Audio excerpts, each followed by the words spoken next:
নমস্কার। আমরা যৌথ জীবন যাপন এবং আমাদের দুই সহযোগী চ্যানেল, আমাদেরই স্বজন ভাবনার মুখ ও জিরো ব্যালেন্স, তাদের পক্ষ থেকে খানাকুল 1 ব্লকের গৌরাঙ্গপুর গ্রামে আজকে এসেছি। এই গ্রামের বেশ কয়েকজন মহিলা তারা বড়ি তৈরি করছেন। স্বনির্ভর প্রকল্প অনুযায়ী আমরা তাদের সাথে আছি। যৌথ জীবনযাপনের শর্তটাই তাই যে আমরা যারা নাগরিক জনজীবনের সঙ্গে যুক্ত, তার সাথে গ্রামীণ যে মানুষজন, তাদের একসাথে যৌথতায় বাঁচা, এই যৌথতায় বাঁচার জন্যই কিভাবে আমরা আরো কাজ করতে পারি একসাথে, সেটার জন্যই আজকে আমাদের এই গ্রামে আসা।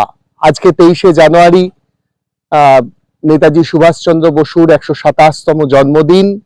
সেই দিনটা আমরা আজকে গ্রামে কাটাচ্ছি। এই গ্রামে আমরা এই পাশেই বয়ে গেছে কানা দ্বারকেশ্বর নদী।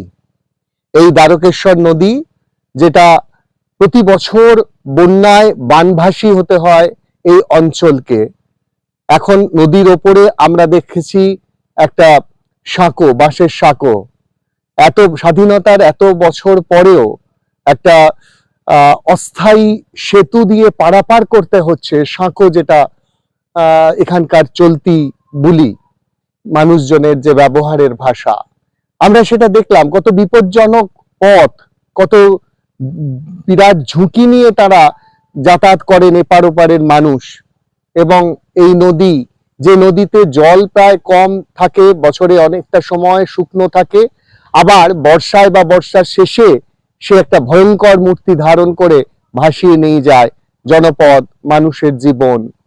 তো এইভাবেই এদের বেঁচে থাকা, এই প্রতিনিয়ত একটা অনিশ্চয়তা নিয়েই তারা বেঁচে আছেন।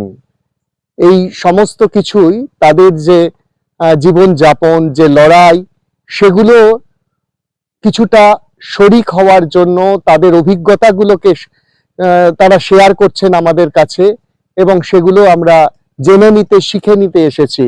কারণ এরকম কোনো অহংকারের জায়গা থেকে নয় যে আমাদের প্রথাগত পড়াশোনা, আমাদের যে সামাজিক প্রতিষ্ঠা, এগুলো বড় কথা নয়।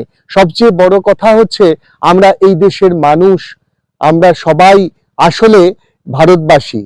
যে ভাবনা চিন্তা নেতাজি সুভাষচন্দ্র বা আরো অনেকের মধ্যে ছিল, আমরা এই উদারীকরণের যুগে দাঁড়িয়ে, আমরা যেখানে নানান রকম ইলেকট্রনিক গ্যাজেট শোভিত হয়ে আমাদের উন্নতির সোপান বলে মনে করি, সেই জায়গায় দাঁড়িয়ে চূড়ান্ত আত্মসর্বস্ব যুগে আমরা আবার ফিরে পেতে চাইছি পরস্পরের এইভাবে হাত ধরাধরি করে এগিয়ে যাওয়ার যে যৌথতা, সেই যৌথ জীবনের কথাই আমরা বলতে চাইছি।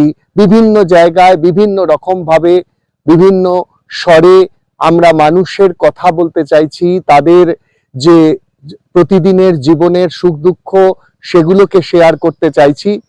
আপনারা আমাদের সাথে থাকবেন, এই আশা আমাদের আছে।